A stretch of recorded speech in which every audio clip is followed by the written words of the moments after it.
군사종합정보 채널에 오신 것을 환영합니다. 저희는 국제 및 국내 군사 상황에 대한 최신 정보를 제공해 드리겠습니다. 특히 한국의 안보에 중대한 영향을 미치는 문제들에 대해 객관적으로 평가할 것입니다. 미국의 미래학자가 한국과 미국에 대해 예언하여 적지 않은 논란을 일으키고 있습니다.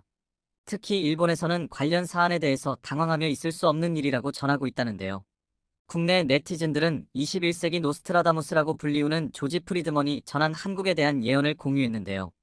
조지 프리드먼은 미국 코넬 대학교의 정치학 박사이며 미국 군사 정치 분야를 주로 분석하는 석학입니다. 미래 국가에 관한 100년 후와 같은 책을 집필했고 한국의 IMF 등을 정확하게 예측하기도 했습니다. 그는 동북아시아의 한중일 3국에 대한 국가 운명을 예측했습니다.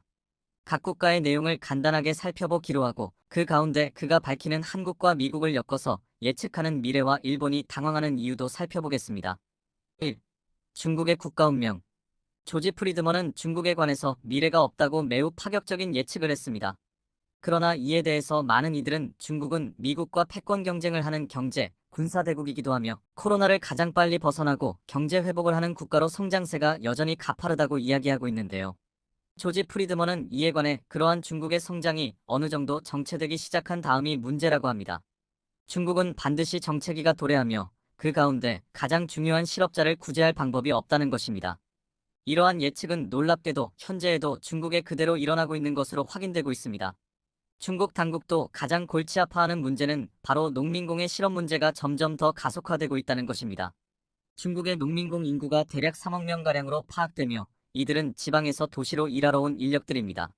중국은 이들의 저렴한 임금으로 인해 전 세계의 공장으로 발돋움할 수 있었고 이들의 생존은 실제 매우 중요합니다. 그런데 농민공은 점점 설 자리를 잃고 있습니다. 올해는 코로나로 인해서 많은 기업이 폐업한 것도 원인이지만 미중 패권으로 인해서 많은 기업들은 중국을 떠나려 합니다. 중국 지방정부는 해외 자본의 투자가 매우 중요한데요. 한국의 삼성전자나 LG전자가 중국에 큰 공장을 짓고 인력을 고용해 달라고 간곡히 부탁한 이유이기도 합니다. 국내에서는 이에 대해 부정적인 시각이 가득합니다만 중국에서 워낙 파격적인 대우를 해주며 시장도 크니 한국 대기업은 중국에 입점할 수밖에 없었던 것이죠. 그러나 삼성모바일은 중국에서 철수를 결정했습니다. 실제 삼성 모바일 공장이 철수된 텐지는 실업자가 급증했고 도시의 부동산 가격이 폭락하기도 했습니다.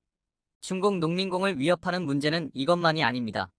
앞으로 미래 사회는 점점 더 자동화가 가속화되어 인간이 설 수 있는 자리 자체가 급격하게 줄어듭니다. 아이폰을 생산하는 폭스콘의 중국 나이는 자동화로 로봇이 인간을 40% 이상 대체하는 변화가 생겼습니다. 이로 인해서만 수십만 명의 실업자가 생겼는데 이러한 미래 산업은 중국 농민공 실업을 훨씬 가속화합니다. 이 가운데 실업률을 해결하기 위해 지방정부를 비롯한 은행들은 계속해서 부실 대출을 이어가기 시작합니다. 중국의 그림자 금융은 현재에도 1경사천조 원 규모이고 이로 인해 금융 시스템 붕괴의 가능성도 크다는 것이죠. 프리드먼은 중국은 일본과는 다르게 성장을 늦추는 구조가 불가능하며 농민공에 의한 사회 혼란으로 인해서 중국의 체제가 무너질 수밖에 없다고 경고하고 있습니다. 2. 일본의 국가 운명. 일본은 한국 전쟁으로 인한 특수로 인해 기회를 잡았고 경제를 급격하게 성장시킨 바 있습니다. 따라서 오랜 기간 저성장의 늪에 빠져 있음에도 그간 벌어놓은 자본을 해외에 투자해 버틸 수가 있었습니다. 일본의 대외 순자산은 2019년에 3,700조 원으로 전 세계 1위에 해당하는 수치를 보이고 있습니다. 그러나 일본 정부는 일본 내 경제 침체를 막을 방법이 없어 돈을 찍어내며 빚을 가속화하고 있습니다. 일본은행은 찍어낸 돈으로 일본의 ETF 주식을 사들이며 일본 주가를 간신히 떠받치고 있는 모습이기도 합니다. 이렇게 일본 정부와 일본은행이 막 빚을 내는 이유 중 하나는 앞서 말한 바 있는 해외 자산이나 투자금으로 인해 여전히 일본의 경상수지가 계속해서 흑자를 내는 것도 무리한 빚을 내는 원인 중의 하나라고 제시됩니다. 그러나 프리드먼은 일본 내부적으로 성장 동력을 잃게 되며 이러한 것을 해결하기 위해 군사력을 키울 것으로 봤습니다. 자신들이 해외를 침탈한 뒤에 한국 전쟁으로 인해서 특수를 경험했듯이 한국의 통일을 막는 것과 동시에 해군력을 키워 기회를 찾는다고 예측하기도 했습니다. 실제 일본은 올해 국방비를 최고로 집행했습니다. 하지만 한국도 올해 역대 최고로 국방비를 편성하며 주변국 도발에 대한 만반의 준비를 하고 있는 상황입니다. 하지만 일본은 오랜 기간 대륙과 연결될 구실을 찾고 있으며 천연자원이 없어 계속 해상으로 나온다고 봤습니다. 예를 들어 일본은 한국에 지속적으로 일본과 함께 해저 터널을 연결해야 한다고 주장하고 있습니다. 그러나 해저터널은 일본에만 이득이 크고 한국에는 거의 도움이 되지 않아 많은 이들이 반대하고 있죠. 짐 로저스는 일본이 한국의 국가 통일을 가장 반대하는 국가라면서 일본의 방해를 이겨내야 한다고 말했습니다. 또한 일본은 20년 뒤에 젊은 층들이 지금 국가정부의 빚을 대신 갚기 위해 일해야 하며 사회는 혼란에 빠질 것이고 내가 만약 10대라면 당장 일본을 떠날 것이라고 경고했습니다. 3. 한국의 국가 운명. 조지 프리드먼은 한국의 위치가 최악이라고 말합니다. 중국, 일본, 러시아가 둘러싸인 시한폭탄이라는 것이죠. 하지만 앞서 논의된 대로 중국의 성장세가 멈추게 되면 이는 곧 중국이 북한을 지원할 수 없게 된다는 것이고 그로 인해서 한국과 북한이 2020년 내로 통일될 것으로 예측했습니다. 그때쯤이면 한국 통일을 반대할 나라가 없고 한국은 북한의 자원, 값싼 노동력 등을 한국의 기술과 자본이 결합해 상상할 수 없는 시너지 효과를 낼 수 있다고 말합니다. 그런데 여기서 일본이 한 가지 거슬려 하는 대목이 있는데 바로 한국과 미국이 강력한 동맹이 된다는 점입니다. 일본은 지금도 자신들이 미국과 최우방 국가라 주장하며 극우 세력은 미국은 공산화되는 한국을 경계한다고 합니다. 그러나 미국은 한국과 함께 북한의 투자 기회를 물색하고 미국의 경제 성장의 주요한 통로로 활용하는 동시에 중국이나 러시아 국경을 맞닿게 되므로 한국의 가장 강력한 군사 동맹 라인을 구축하게 된다는 것입니다. 일본에서는 막상 자신들이 들어가야 할 위치에 한국이 미국과 막강한 동맹을 맺는다는 이러한 예측에 대해 친중 국가인 한국을 미국이 받아들일 리가 없다는 궤변으로 일관하는 반응이 나오고 있습니다. 실제 일본 외교부는 한국을 지칠에 못 들어오게 하려고 하면서 똑같은 친중 한국이라는 논리를 미국에 전달했습니다. 그러나 이 중에 현재에도 실제로 일어나고 있는 부분은 미국의 주요 기업이 한국과 손을 잡기 원하는 모습이 나타나는 것입니다. 이미 경제계에서는 미국은 한국을 가장 강력한 동맹으로 보고 있다는 상황이 펼쳐지고 있다는데요. 현재 전 세계 증권 시장에서 가장 뜨겁게 불타오르는 국가는 한국과 미국으로 얘기되고 있습니다. 유동성만으로는 설명할 수가 없다는데요. 유럽은 돈을 풀었다고 증시가 좋은 것은 아닙니다. 한국과 미국이 그럴 만한 이유가 있다는 것입니다. 미국은 미래를 선도하는 기업이 대거 포함되어 있고 한국은 그러한 기술을 구현할 제조업을 가졌다는 것입니다. 그러한 미래 성장의 가능성과 유동성이 맞물려 한미 증시가 동시에 화랑이라는 의견이 제기됩니다. 애플카와 관련된 전기차 이슈만 해도 한국에서는 협력업체로 LG전자가 떠오르기도 했고 최근엔 현대차가 거론됩니다. 엔비디아나 인텔은 삼성전자 등에서 물량을 생산하기 위해서 다급하게 움직이고 있습니다. 일본 한 온라인 매체에서는 애플이 현대차와 접촉하여 전기차 생산 가능성을 협의하고 있다는 뉴스를 다뤘는데 일본 대중들은 이러한 사실에 대해서 한국은 믿을 수 없는 국가인데 미국이 실수하고 있다고 말합니다. 하지만 불과 10년 전만 해도 한국의 주요 대기업들이 미국의 최고 기업들과 파트너가 되어 일할 것이라고. 일본은 물론 한국에서조차 아무도 예상하지 못했지만 코로나 사태 이후 한국이 급격히 떠오르는 것입니다. 이에 관해 비슷한 이야기를 전개해온 세계 3대 투자가라는 짐 로저스는 한국은 향후 20년 내에 가장 흥미로운 국가가 될 것으로 예측하기도 했습니다. 물론 이러한 전문가들의 예측은 대부분 한반도가 평화적인 통일이 와야 가능하다는 것입니다. 많은 이들은 북한과 평화적인 통일은 너무 많은 요소로 인해서 부정적이라고 평가하고 있습니다. 그러나 현재의 코로나 사태를 아무도 예측 못했듯이 앞으로 통일도 순식간에 일어날 수 있는 것입니다. 또한 현 시점에서 포스트 코로나 시대를 맞아 경제 부분에서는 이미 한국이 두각을 드러내며 기대를 갖게 하고 있습니다. 이와 같이 현재 미래를 예측하는 각 분야의 전문가들은 대한민국의 미래를 긍정적으로 해석하는 모습입니다. 드디어 이런 날이 오네요. 대한민국이 갑이 되어 당당히 첨단 기술을 이전받게 되었습니다. 얼마 전 대한민국은 미국 로키드 마틴의 C-130J 슈퍼 허큘리스와 브라질 엠브라에르의 C-390 밀레니엄 사이에서 최종적으로 C-390 도입을 확정 지으며 업계를 깜짝 놀라게 했습니다. 그도 그럴 게 그간 대한민국의 무기 체계 도입 경향을 떠올려보면 스펙상 다소 밀리는 부분이 있다고 하더라도 C-130J 도입이 유력했는데요. 그러나 대한민국은 모두의 편견을 깨고 언더독 C-390을 선택했습니다. 물론 대한민국이 아무 이유 없이 C-390을 선택한 건 아닙니다. 일례로 최근 2024 싱가포르 에어쇼에서 국내 매체와의 인터뷰에 응한 브라질 엠브라에르의 CEO 프란시스쿠 고메스 네토는 C-390 정비 권한을 대한민국과 공유하고 유지보수 및 정비 관련 MRO 기술을 적극 이전하겠다며 대한민국이 C-390 도입과 함께 절충교역으로 기술 이전을 요구했음이 확인되었습니다. 쉽게 말하면 아직 우리가 보유하지 못한 대형 수송기 기술을 C390 도입과 함께 사들였다고 해석할 수 있습니다.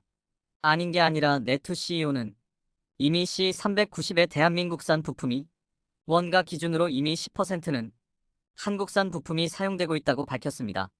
C390 도입이 확정된 게 지난 2023년 12월 초라는 걸 생각하면 불과 23개월 만에 대한민국이 생산에 참여하기 시작했다는 게 됩니다. 역시 대한민국답게 정말 어마어마한 속도입니다. 뿐만 아니라 브라질 엠브라에르가 MRO 관련 기술 역시 이전하겠다고 공언한 만큼 C390 실전 배치 이후 대한민국에서 자유로운 정비가 그리고 이는 곧 정비 시간에 비약적인 단축으로 이어질 것입니다. 그동안 일부 외산 장비들의 정비 권한을 획득하지 못해 소중한 예산과 시간을 허비했던 걸 떠올리면 이제야 구매자로서 제대로 된 대우를 받게 된 것 같은데요. 방위 산업 분야는 굉장히 특이한 시장 논리를 따릅니다. 일반적인 상품이라면 구매자가 갑이 되는 게 당연하겠지만 오히려 방산 분야는 갑을 관계가 정반대인 경우가 허다합니다. 군사기술이라는 특수성 탓에 국가 간의 외교 관계가 사업 전반에 영향을 끼치는 데다 안보에 직결된 만큼 구매자가 늘 아쉬운 쪽일 수밖에 없기 때문입니다.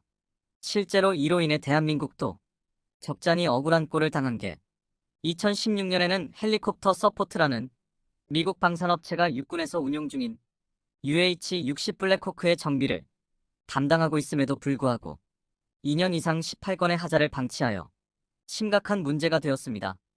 해당 하자로 인한 피해 금액만 약 2억 2천만 원에 육박했는데요. 이외에도 145건에 달하는 이 737PSI의 하자를 나 몰라라 한보잉 때문에 구상 처리를 받지 못해 법정 공방을 이어갔던 사건이나 F-15K의 부품값을 올려받기 위해 야간 정찰 장비인 타이거 I의 수리를 고의로 지연시킨 록히드 마틴 등 생각만 해도 치가 떨리는 사례가 한두 개가 아닙니다. 물론 무조건 미국을 비난할 수도 없습니다. 정말만의 하나의 경우긴 하지만 혹시라도 민감한 군사기술이 유출된다면 적성국이 이를 노리고 안보의 빈틈을 파고들 것이라는 건 너무나 자명한 사실입니다. 심각한 경우 국가 안전의 근간을 뒤흔들 수도 있는 일입니다. 오히려 C390의 경우가 특이할 정도로 많은 기술을 오픈한 경우인데요. 상황이 이렇다 보니 심지어 일각에서는 C392 성능이 뒤떨어지기 때문에 브라질에서 과감한 기술 이전까지 허용하면서 대한민국에 매달리고 있다는 주장까지. 대한민국이 또 호구 잡힌 것 아니냐는 건데요. 결론부터 말하자면 상황은 정반대입니다. 오히려 C390을 선택한 건 대한민국이 진정한 강대국의 반열에 올랐기 때문에 가능한 일이었습니다. 오늘은 어디에서도 볼 수 없었던 C390을 선택한 대한민국의 진짜 이유에 대해 알려드리겠습니다. 아무래도 직접 미사일을 발사하거나 적과 교전하는 역할이 아니다 보니 국내에서는 수송기에 대한 관심이 떨어지는 편입니다. 그러나 알고 보면 사실 수송기는 현대 군사작전에서 가장 중요한 지원기입니다. 특히 저강도 분쟁이 전쟁의 주요 형태가 된 현대전은 소규모 부대 단위의 빠른 기동이 절대적입니다. 예를 들어 해외에 파병되어 있는 미군이 전통적인 부대 구조가 아닌 여단 전투단 BCT로 구성된 것도 빠른 기동을 위해서인데요. 이 BCT들 대표하는 게 SBCT, 일명 스트라이커 여단입니다. 스트라이커 장갑차를 중심으로 구성된 3개의 차량화 보병대대, 1개 수색대대, 1개 포병대대 전부가 항공수송으로 투입이 가능하기 때문에 미국의 신속 전개를 상징하는 편제인데요. 이를 뒷받침하는 게 바로 수송기입니다. 게다가 수송기는 전시뿐만 아니라 평시에도 다방면으로 활용도가 높습니다. 자연재해나 인도주의적 위기 상황 등에 한 나라들 대표하는 전략 물자로서 자국민을 대피하는 데 동원되거나 역으로 구호물자 등을 전달하는 데도 사용되는데요. 대표적으로 이스라엘 하마스 전쟁이 발발하자 대한민국 공군의 330 시그너스 다목적 공중급류 수송기가 급파되어 163명의 우리 국민의 무사 귀환을 도왔습니다. 심지어 이 과정에서 자국 첨부의 외면으로 생사의 기로에 놓였던 51명의 일본인까지 함께 탈출시키면서 진정한 방위 무기로서 제 소임을 다했습니다. 이외에도 수송기는 공중급류기, 전자전기, 플랫폼으로서 상당한 잠재력을 따라서 각국은 고성능의 수송기 개발과 운용에 지속적으로 투자하고 있으며 이는 국가의 전략적 능력 강화에 기여하고 있습니다. 더욱이 수송기는 일반적으로 기체 수명이 굉장히 길기 때문에 쉽게 도입을 결정지을 수 있는 사안이 아닙니다. 대한민국 역시 지난 2023년 10월 미국 로키드 마틴의 C-130J, 브라질 엠브라에르의 C-392 기종을 후보에 올려놓고 깊은 고민에 빠졌었습니다. 2026년까지 무려 7,100억 원의 예산을 투자해 수송기 3대를 도입하는 2차 대형 수송기 도입 사업의 일환이었는데요. 우선 성능은 C-390의 우세였습니다. C-390은 전장 35.2m, 전폭 35m, 전고 11.8m로 대형 수송기답지 않게 날렵한 형상이지만 오히려 최대 화물 적재량은 무려 26톤으로 경쟁 기종인 C-130J가 19톤인 것에 비해 7톤가량 높았습니다. 수송기의 최대 목적이 이름 그대로 화물의 적재와 수송임을 생각하면 정말 어마어마한 차이인데요. 더군다나 C-390은 연료를 가득 채운 상태라면 23톤의 화물을 탑재할 수 있고 최대 2,722km 비행할 수 있습니다. 서울을 기준으로 서부 외곽을 제외한 중국의 모든 도시에 추가 급유 없이 도달할 수 있는 셈입니다. 반면 같은 조건에서 C-130J는 3,150km를 비행할 수 있지만 화물 적재는 16.3톤이 한계입니다. 이 말인즉슨 C-390의 적재 중량을 타협한다면 C-130J보다 더 먼 거리를 비행할 수도 있다는 건데요. 실제로 연료 소비 효율에 대한 정보는 비공개지만 C-392 약 14톤의 화물만을 탑재한다면 비행거리는 자그마치 5,820km로 증가합니다. 서울 한복판에서 출발해도 중국 전역은 당연하고 인도나 호주까지도 한 번에 도달할 수 있는 겁니다. 더욱이 C-390의 화물칸 크기는 깊이 18.5m, 폭 3.45m, 높이 2.9m에 달합니다.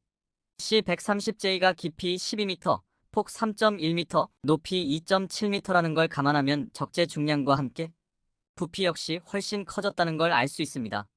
예를 들어 K806, 808의 경우 장갑차 일대와 운용 병력까지 다수 탑승할 수 있지만 C-130J로는 어림도 없습니다. 이외에도 최대 속도, 기만 체계 등 대부분의 항목에서 C-390은 C-130J를 압도합니다. 솔직히 성능으로만 도입 기종을 따진다면 C-390에 손을 들었을 것입니다. 그런데도 대한민국이 고민을 거듭했던 건 C-130 계열 수송기를 이미 우리 공군에서 다수 운용 중이었기 때문입니다. 더욱이 C-130은 1957년 실전 배치 이후 지금까지 개량을 더해가며 운용되고 있습니다. 물론 이로 인한 불편함 역시 존재하지만 무려 67년이나 운용되어 온 만큼 부품이 넘쳐나고 유지보수 역시 반면 C-390은 2019년 양산을 시작한 따끈따끈한 신형 수송기입니다. 하물며 우리 공군의 도입 물량은 3대뿐이라 초기 인프라 형성 과정에서 적지 않은 진통이 예상됩니다. 구간이 명관이라고 C-130J면 충분하지 않겠냐는 주장이. 그러나 대한민국은 2차 수송기 도입 사업에서 가장 중요한 조건으로 국내 기업과의 컨소시엄을 내걸었습니다. 승부는 바로 여기서 갈렸습니다. 로키드 마틴은 국내 한 개 기업과 컨소시엄을 체결한 반면 엠브라에르는 무려 3개 기업과 컨소시엄을 체결했습니다. 엠브라에르 CEO가 대한민국에 MRO와 수송기 관련 기술을 이전하겠다고 인터뷰한 게 바로 이 덕인데요. C-390의 기술을 습득한 대한민국은 이를 국산 전술 수송기인 MCX 개발에 적용할 것으로 보여집니다. 실제로 MCX는 3만 파운드급 터보팬 2개를 탑재한 날렵한 외형으로 예상 적재 중량은 29.5톤 내외로 알려져 있습니다. 전반적으로 C-390과 상당히 비슷한 규모임을 알 수 있습니다. 그렇다면 기술 이전에 적극적인 C-390을 선택한 것도 어느 정도 납득이 가는데요. 하지만 대한민국이 그리는 큰 그림이 고작 이게 전부일 리는 없습니다. 앞서 잠깐 수송기의 플랫포마를 언급했는데요. 이 중에서도 최근 가장 주목받는 건 수송기를 폭격기로 만드는 겁니다. 일반적으로 수송기는 병력이나 무기체계, 장비 등을 수송하는 게 목적이다 보니 애초에 화물 적재만을 위해 설계되었습니다. 반면 폭격기는 목표물의 타격이 우선이기 때문에 레이더 등 고도의 정밀 폭격 시스템을 갖추고 있습니다. 뿐만 아니라 적진 한복판을 누비는 만큼 기동성 역시 수송기와는 차원이 다릅니다. 예를 들어 B-52 스트라토포트리스는 가장 젊은 기체가 62년이 넘은 구형 기종이지만 여전히 최고 속도는 시속 1050km에 육박합니다. C-390의 최고 속도가 988kmh임을 감안하면 상당히 빠른 속도죠. 심지어 B-1B 랜서, B-21 레이더 같은 신형 기체들은 스텔스의 마하를 넘는 기동력을 갖추고 있습니다. 상식선에서 수송기를 폭격기로 사용한다는 건 하늘에 수십 톤의 화약으로 가득 채운 표적을 띄워놓는다는 말과 다를 게 없습니다. 그런데 미사일 기술이 발전하면서 이 당연한 상식에도 변화의 바람이 불고 있습니다. 예를 들어 대한민국이 독자 기술로 개발한 킬로그램 GB의 견무 GPS 키트, 평범한 멍텅구리 폭탄을 최대 사거리만 100km에 달하는 유도 미사일로 변신시킬 수 있습니다. 심지어 이를 조종하기 위해 필요한 장비도 전용 터치스크린 하나뿐인데요. 이를 화물 팔레트에 실어 폭격에 동원할 수 있다면 단숨에 수송기를 폭격기로 운용하는 것도 가능할 것입니다. 이 개념을 먼저 실험한 미국은 C-130J 수송기에 3열 2단 6발을 적재할 수 있는 화물 팔레트 2개를 탑재해 총 12발의 공대지 순항미사일 폭격기를 만들었고 시험 발사까지 성공했습니다. 일명 래피드 드래곤인데요. 물론 여기에 동원된 미사일은 AGM-158JASSM으로 유도의 정밀성은 물론이고 사거리도 37만 900km에 육박합니다. 킬로그램 GB와 비교할 수 있는 수준은 아니죠. 하지만 중요한 건 전술이 새 지평이 열렸다는 겁니다. 300km 내외의 스탠드모프 타격이라면 기동섬이 떨어지는 수송기라도 목표물을 직접 타격할 수 있습니다. 하물며 대한민국은 이미 AGM-158JASSM과 성능 면에서 유사한 천룡을 독자 개발하고 있습니다. 2028년 체계 개발 완료가 목표이며 2031년까지 양산 KF-21과 FA-52 핵심 무장으로 탑재할 계획입니다. 그렇다면 차후 미국의 래피드 드래곤처럼 대한민국 역시 국산 수송기와 천룡을 결합한 폭격 시스템을 구축하는 것도 가능할 것입니다. 이처럼 C-390 도입은 대한민국 국방 분야에 새 지평을 열고 있습니다. 대한민국은 불과 수년 전만 했어도 강력한 우방민 미국의 수송기고 이미 정비 인프라까지 갖춰져 있는데 굳이 C-390을 도입하는 모험은 하지 않았을 겁니다. 하지만 대한민국은 바뀌었습니다. 미래 가치를 보고 언더독을 선택할 수 있게 되었습니다. 일종의 안보 투자라고 말할 수 있을 텐데요. 과연 미래의 가치를 선택하게 된 대한민국, 그리고 그런 대한민국이 보여줄 차세대 국산 수송기는 어떤 모습일지 벌써부터 기대됩니다. 불과 한 달 전에 우크라이나군은 자체 개발한 수상 드론을 이용해 크림대교를 파괴했습니다. 길이만 19km에 달하는 크림대교는 러시아 본토에서 크림반도로 이어지는 유일한 통로입니다. 시간을 조금 더 거슬러 지난 6월, 우크라이나군은 초나르 다리를 파괴했습니다. 이 다리는 크림반도에서 우크라이나 남부 전선을 잇는 최단 경로의 보급로였습니다. 러시아군의 보급로는 서쪽으로 최소 280km 이상 늘어났는데요. 대략 서울에서 대전을 왕복할 정도의 길이입니다. 압권은 지난 달이었습니다. 8월 24일 새벽 우크라이나는 대공세 시작 이후 최초로 크림반도의 지상작전을 감행했습니다. 특수부대와 해군의 합동으로 크림반도 서쪽 올레니우카와 마야크 정착촌 인근 해안에 기습 상륙 작전을 펼친 건데요. 우크라이나 정보국은 이날 우크라이나군이 고무보트를 타고 크림반도 해안에 도착하는 모습이 담긴 영상도 공개했습니다. 특히 이날은 우크라이나가 구소련에서 독립을 선언한 지 꼭 32년째 되는 날이어서 굉장히 상징적이었는데요. 뿐만 아니라 이번 기습 공격으로 러시아는 남부 보급로에도 적잖은 타격을 입게 됐음은 물론입니다. 이 밖에도 우크라이나는 케르치 대교와 러시아 후방 지역인 노보아이다르 등 지상 보급선을 끊기 위해 드론과 미사일을 총동원한 공격에 집요하게 매달리고 있습니다. 우크라이나가 이러는 데는 다 이유가 있습니다. 전쟁에서 적을 무력화시킬 수 있는 가장 직관적인 방법이 바로 보급로를 파괴하는 것이기 때문입니다. 아무리 강력한 군대라도 배를 골고 탄약도 없는 상태에서는 민간인보다 조금 더 나은 수준에 불과합니다. 그리고 여기에는 러시아의 보급선이 얇다는 사실도 한몫했습니다. 우크라이나와 러시아는 도로 사정이 빈약한 데다 포장도로를 이용할 경우는 동선이 그대로 노출돼 게릴라 전술에 취약해지는 약점이 있습니다. 사실상 러시아군의 완전 장악 지역이 아닌 경우라면 매우 위험하다는 뜻이 됩니다. 더군다나 우크라이나는 서부에 산악 지형이 집중되어 있고 나머지는 대부분 탁 트인 평야입니다. 여기에 전쟁 초기 라스푸티차가 겹치면서 그나마 남아있는 도로를 이용하는 것도 불가능해졌습니다. 상황이 이쯤 되면 러시아의 남은 선택지는 그다지 많지 않은데요. 우크라이나는 이 틈을 노려 러시아 남부 철도의 보급 라인에 대한 포격 거점을 확보하는 데 주력하는 중입니다. 최근에 탈환에 성공한 로보티네가 그래서 중요한 것입니다. 우크라이나군이 로보티네를 거점으로 토크마크까지 확보하게 된다면 러시아군의 남부 보급선의 허리를 끊을 수 있습니다.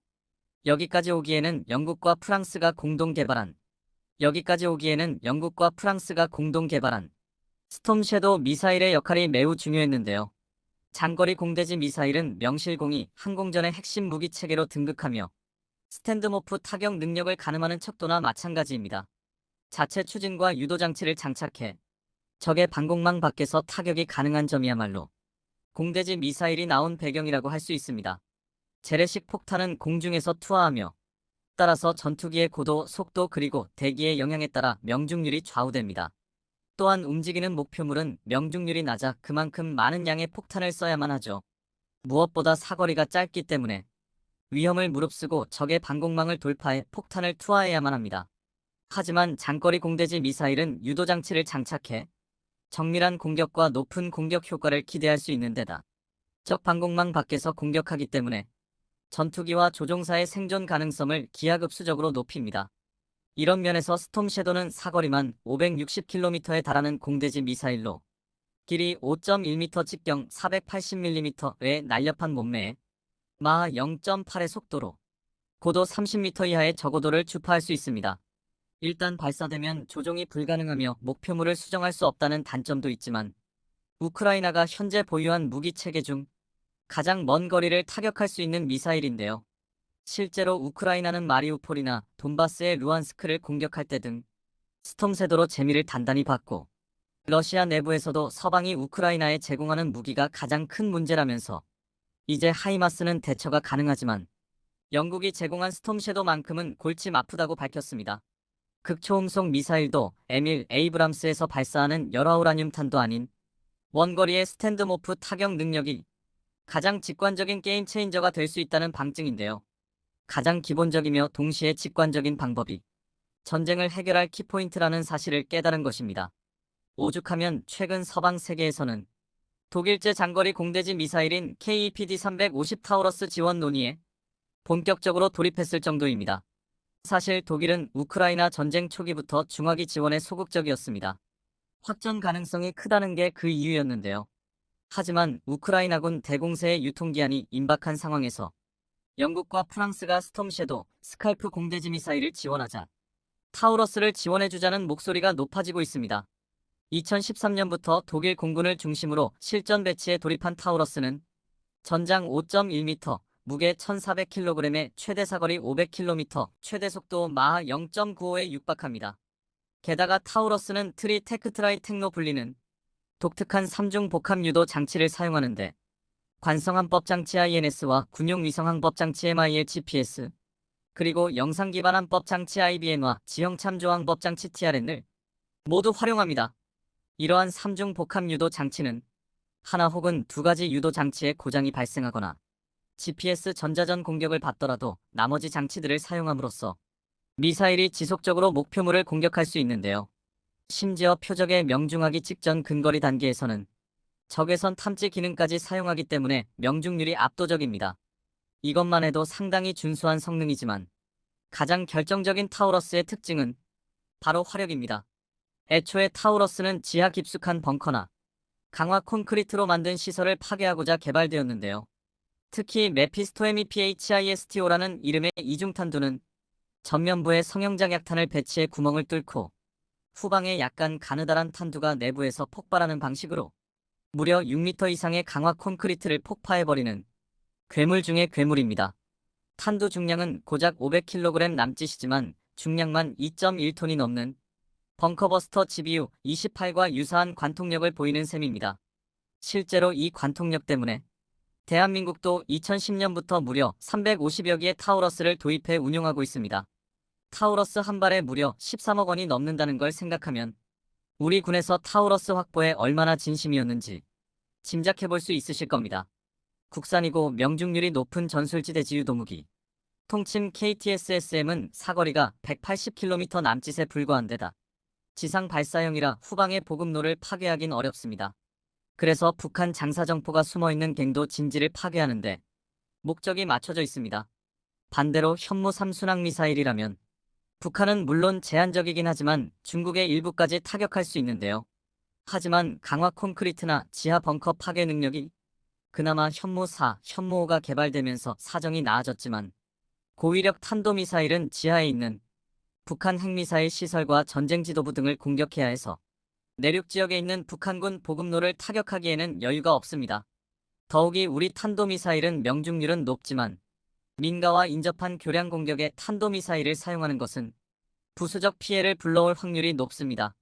즉 사용 목적과 용도가 다르다는 건데요.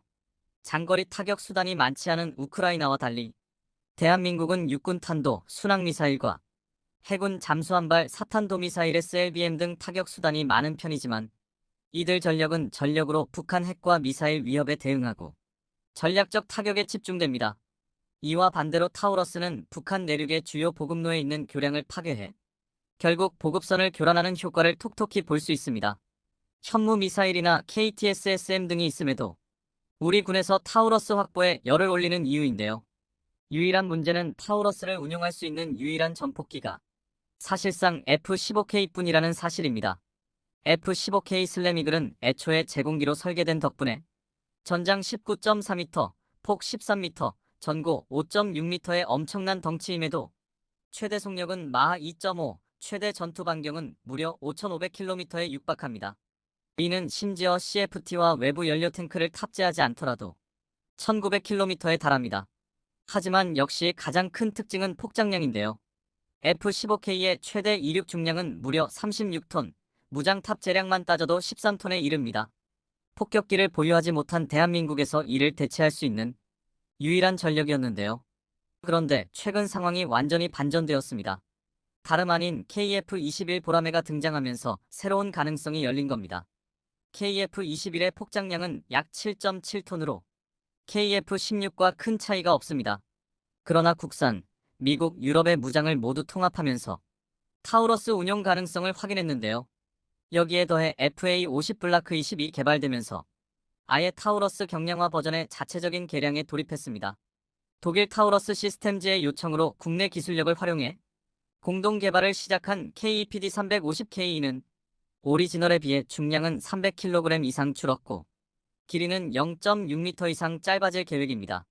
그러면서도 성능상의 큰 변화는 없고 사거리 또한 90% 수준인 400km대를 유지할 수 있는데요. 이 덕에 FA-50이나 F-16 계열에서도 유용이 가능해졌습니다. 그리고 결정적으로 관련 기술을 습득하면서 오롯이 국내 기술로만 한국형 장거리 공대지 유도탄을 개발할 수 있게 되었다는 점이 중요합니다. 일명 천룡 공대지 미사일인데요. 길이는 4.9m로 짧아지고 최대 속력은 마하 1 이상, 사거리는 800km 이상으로 향상된 천룡은 심지어 연료 주입 후 510년까지 보관이 가능합니다. 타우러스가 작전 돌입 직전에 연료를 주입해야 함을 생각하면 장족의 발전인데요. 이중 탄두 구조를 쓴다는 점에서는 타우러스 미사일과 동일하지만 전반적으로 스텔스가 강화되어 타우러스보다 발전된 저피탐 설계와 도료가 더해질 전망입니다. 훌륭한 전투기 무장은 전쟁 수행에 있어도 막강한 위력을 자랑하지만 수출 시장에 있어도 상당히 결정적인 역할을 합니다. 전투기를 아무리 많이 수출할 수 있다 하더라도 정작 전투기에 탑재하는 무장을 수출할 수 없다면 수천억짜리 피규어와 다를 게 없습니다. 예를 들어 KF-21의 경우도 막상 미국이나 유럽이 무장 수출을 거부한다면 시장 경쟁력을 확보하지 못할 것입니다. 그렇기 때문에 대한민국의 자체적인 전투기 무장 개발은 꼭 필요한 일인데요. 그리고 천룡은 그 시작이 될 것입니다. 주류 언론에서는 중요하게 다루지 않을지라도 북한이 최근 고체연료 탄도미사일의 첫 시험 발사를 시작하면서 한국은 물론 미국 본토마저 ICBM으로 불시에 공격할 능력을 개발하기 시작했다는 점은 우리 군에서도 북한에 대응하는 데 있어 하나의 큰 전환점이라고 할 수 있을 정도로 중요한 일입니다. 이번 미사일이 발사될 때 일본에서는 공습 경보가 발령되기도 했는데요. 지금까지 가능할 것으로 예상되었던 선제 타격 킬체인의 수행으로 북한의 미사일 발사 시도를 저지하기 어려워졌다는 점 때문이며 최악의 경우 이는 매우 절망적인 상황으로 한반도 안보 상황을 끌고 갈 수 있습니다.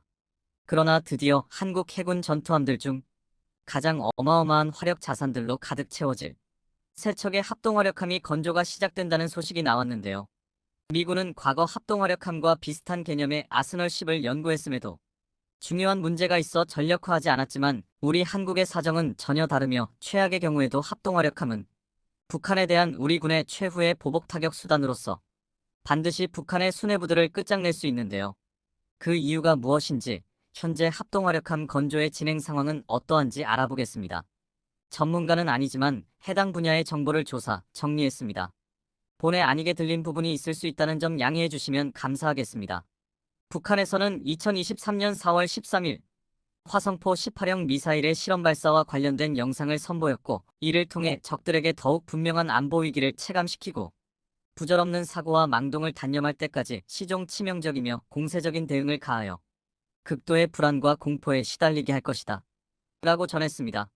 북한이 이번에 발사한 탄도미사일이 우리 군의 현재 킬체인 대응 시간 이전에 발사 가능한 고체 연료 기반 ICBM이며 3번의 발사 중 일부는 고각 방식으로 발사되었다는 점을 고려해 볼 때 유사시 한반도로 이 미사일이 떨어질 경우 한국의 자체 미사일 방어체계 KAMD로는 막아내기 어렵다는 문제점이 더욱 부각되고 있습니다.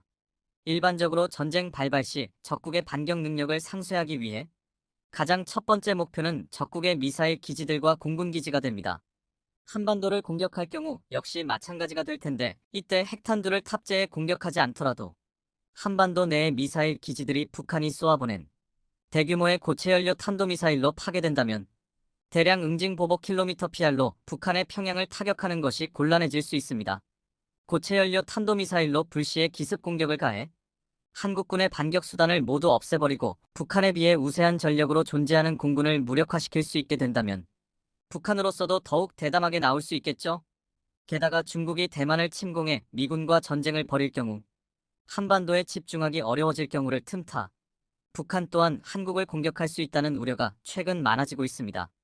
북한이 고체연료 탄도미사일 수백 수천 발을 발사해 청주 공군기지에 주기된 F-35 스텔스 전투기들과 대구 K2 공군기지에 주기된 F-15K 전투기, 충주와 군산의 F-16 전투기들을 비롯해 많은 공군 전력을 공격한다면 우리 군의 반격이 어려워질 수 있다는 것이 문제인데요.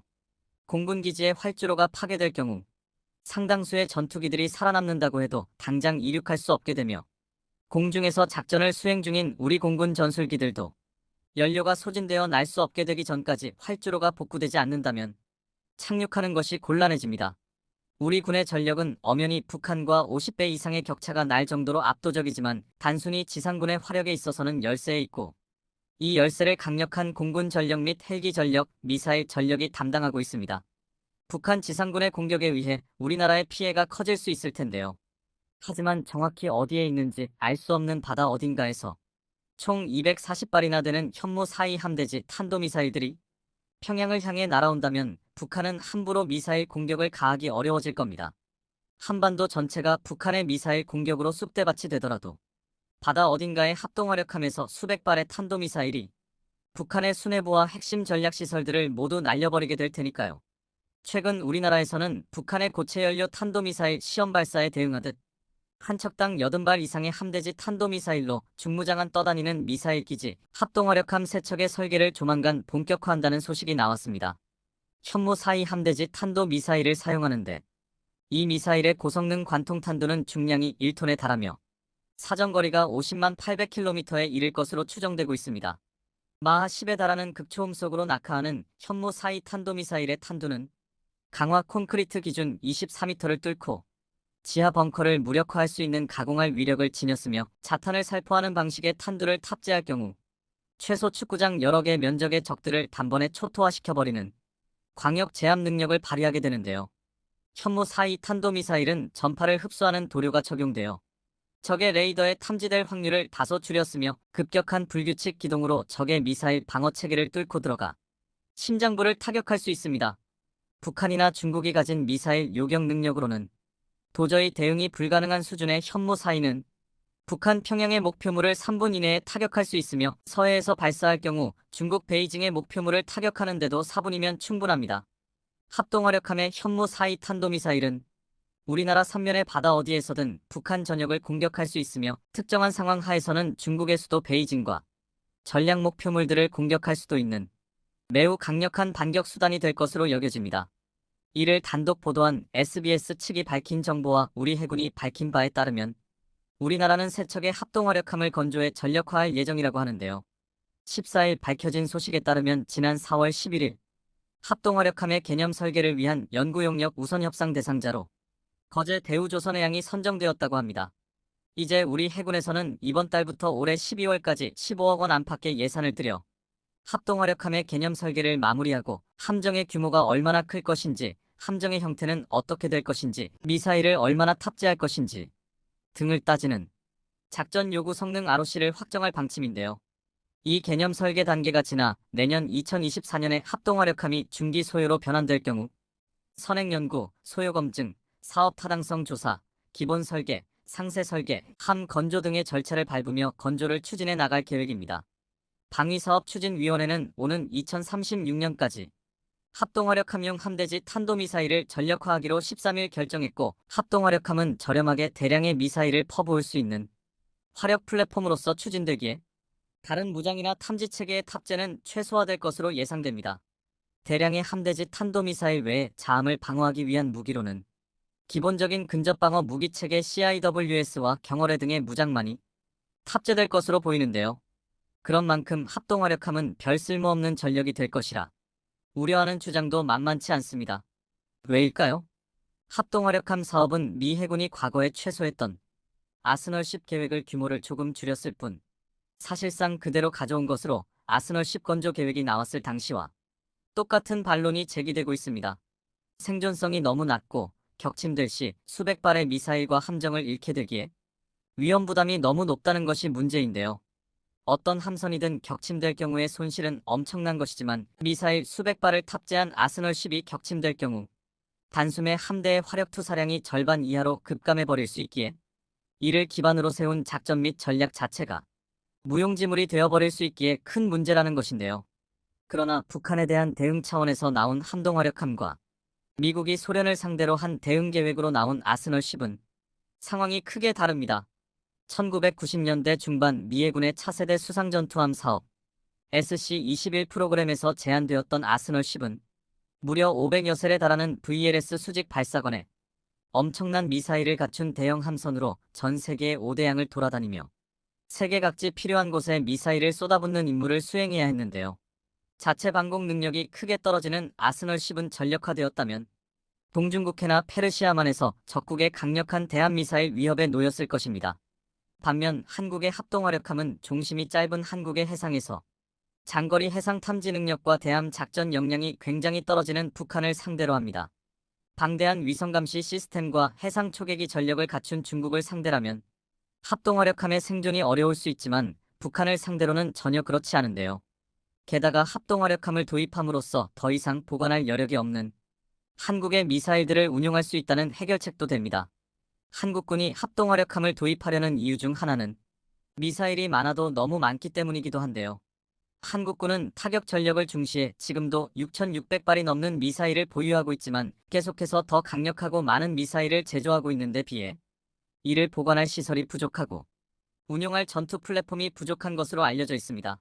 미사일을 대량으로 보관하고 있는 지상의 대규모 고정시설은 적국의 특작부대 침투나 탄도미사일 공격에 취약하고 이런 시설을 군용 부지를 선정해 지하기지화하는 것은 비용이 지나치게 많이 든다는 문제점이 있습니다. 미사일을 한 곳에 몰아넣지 말고 대량의 이동식 발사 차량에 탑재하고 분산시키는 것이 더 나을 것이라는 생각을 쉽게 할 수 있지만 이 이동식 발사 차량은 한량에 20억 원 이상 가는 고가의 장비이고 차량 하나당 한 발, 두 발밖에 탑재할 수 없다는 문제점이 있습니다. 이동식 발사 차량으로 한국군의 미사일을 분산 배치하고 기동성과 은밀성을 높이는 것은 좋은 생각이지만 이렇게 하려면 최소 수백량 수천량에 달하는 이동식 발사 차량이 필요하기에 단순히 차량의 가격만 생각해봐도 수천억 원 수조 원에 달하는 큰 예산이 필요한데요. 게다가 예산보다 더 큰 문제는 갈수록 출산율과 인구가 급감하고 있는 한국에서 이렇게 많은 미사일 발사 차량을 관리하기 위한 인적 자원이 부족하다는 것입니다.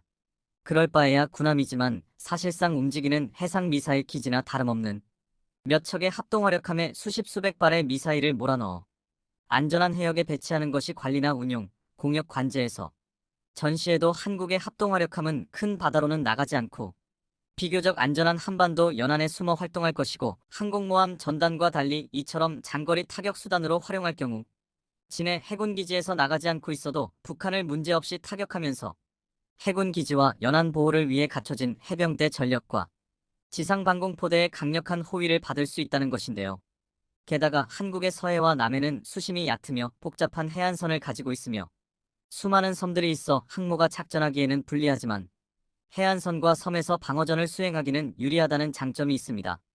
합동화력함을 이곳에 분산 배치해 북한군의 상륙전 시도를 저지하고 서해 근접 방어선의 화력 지원에 사용하겠다는 계획은 나쁘지 않아 보입니다.